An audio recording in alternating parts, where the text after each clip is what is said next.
अब श्री चैतन्य महाप्रभु की जो विद्या लीला, ये भगवान स्वयं विद्या के भंडारी है। जो माता सरस्वती है ना, भगवान कृष्णा की दासी है, इनके चरणों की दासी है। फिर भी भगवान विद्या विलास में इतना डूब गए। वृंदावन दास ठाकुर जी कहते हैं कि यही मते गुप्त भावे आचे दिजरा अध्ययन बिनार नहीं कोनो का। महाप्रभु गुप्त भाव से छुप करके है। क्यों?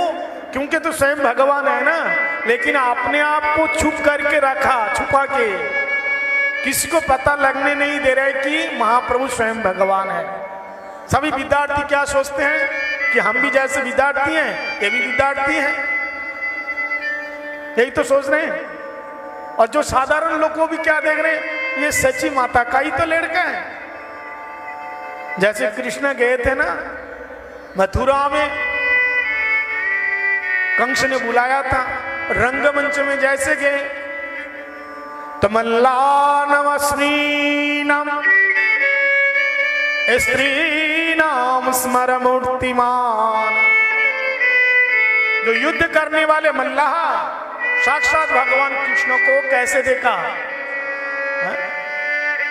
बहुत बड़े युद्ध करने वाला योद्धा। और जो मथुरा की रमणिया थी, साक्षात कामदेव के रूप में भगवान कृष्ण का देखा। और जगी नाम हृदय, जगियों ने साक्षात परमात्मा के रूप में देखा।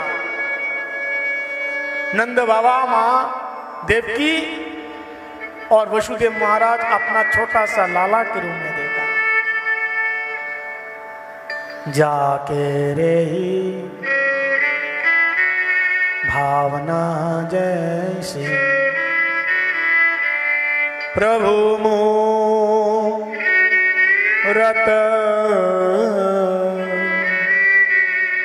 देखी तिनी तैसी। जिसके अंदर जो भाव है, भगवान को उसी भाव से दर्शन कर पाता है। महाप्रभु का स्वरूप बहुत सुंदर है। यहां वर्णन किया है, महाप्रभु जो संस्कृत पढ़ते थे, सारे विद्यार्थियों को पीछे कर दिए। बड़े बड़े विद्या अध्ययन करने वाले बड़े बड़े पंडित महाप्रभु के सामने आकर के टिक नहीं पाते थे। इन्होंने दिग्विजय किया। एक पंडित जी थे दिग्विजयी, भारत के कोने कोने में सबको हरा हरा करके नवद्वीप में आए। जैसे आजकल काशी है ना, विद्या का गढ़ बताया गया, लेकिन पहले कहां था? हाँ, नवद्वीप धाम, विद्यानगर। पहले कश्मीर और काशी आजकल जैसे है ना, तो पहले विद्यानगर, विद्या वाचस्पति, वहां पर जन्म लिया। तो इस प्रकार से महाप्रभु, लेकिन इतना विद्या होने पर भी दिग्विजय पंडित को हराने के बाद भी उस पंडित के मन में किसी प्रकार का दुख होने नहीं दिया। पंडित ने कहा कि मैं तो दिग्विजयी हूं, मैं कैसे हार गया हूं? तो माता सरस्वती का वर पुत्र है दिग्विजय पंडित। माता से कहा, मैया मैं कैसे हार गया हूं? तो मैया ने कहा, बेटा, मां सरस्वती ने कहा, बेटा तू जानता नहीं है कौन है? बोले कौन है? बोले मेरे स्वामी हैं, मैंने विद्या इनसे पाई है, मेरे पास कुछ विद्या नहीं है, विद्या उन्होंने दिया है मेरे को। इसलिए तू जिससे हारा है ना, वो साधारण कोई व्यक्ति नहीं है, कोई मनुष्य नहीं है, वो स्वयं भगवान है। तब जाकर के इनके अंदर तसल्ली आई। इस प्रकार से भगवान सच्चिदानंद गौर हरि विद्या विलास में डूबे हुए हैं।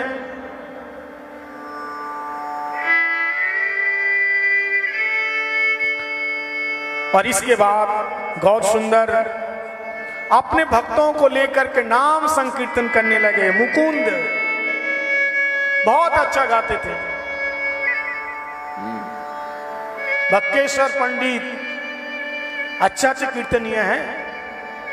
चैतन्य चरितामृत में वर्णन किया है, 7 पाठी बना करके सप्त मादल, एक एक पाठी में 2-2 मादल मृदंग, तो कितना हो गए 14। बोले महाप्रभु ऐसे कीर्तन करते थे, नाचते थे, जब मृदंग बजता था ना उसकी धुन ध्वनि आवाज ब्रह्मांड भेद करके वैकुंठ चले जाते थे। और महाप्रभु ऐसे चतुराई से नाचते थे ना, सभी को ऐसा लगता था कि महाप्रभु मेरे पास है। 2-2 कीर्तनिया, 2-2 बजाने वाला, और सबका एक एक अलग अलग पार्टी बांट दिया। गदाधर पंडित, बक्केश्वर पंडित, मुकुंद, सब बढ़िया गाते हैं, अच्छा कीर्तनीय है। तो इस प्रकार से महाप्रभु कहते कलि युग में रास क्या है? हरिनाम संकीर्तन। कलौ संकीर्तन प्राय यज्ञ ही सुमेधसा। कलि युग नाम संकीर्तन रास। चैतन्य महाप्रभु श्रीवास संगन में अष्टप्रहर नाम संकीर्तन करते थे। कथा तो बहुत लंबी है, समय बहुत कम है। इस प्रकार से महाप्रभु की ये लीला है। और महाप्रभु की व्याख्या और आगे चल करके महाप्रभु के ग्रारस्थ लीला में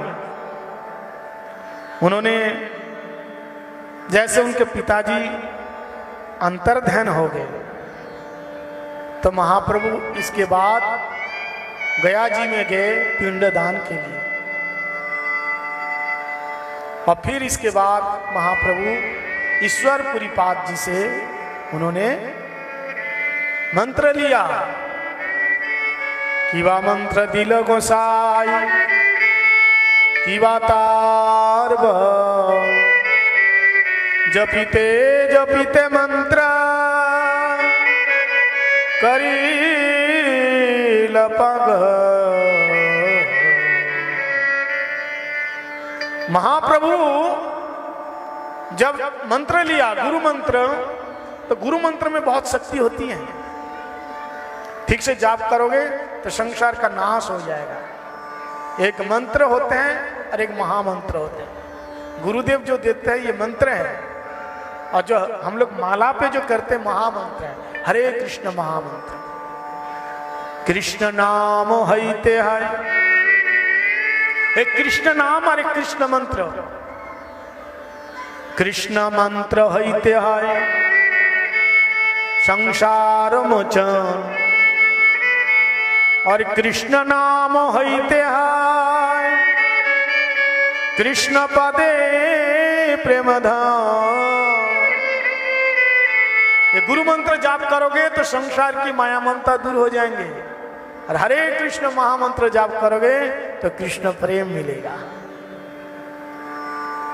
दोनों इतना अंतर है। लेकिन मन ठीक नहीं होगा, अंदर का अनर्थ दूर नहीं होगा, दोष दूर नहीं होगा, तो फिर भगवान का भजन कैसे करेंगे? भगवान जी कैसे मिलेंगे?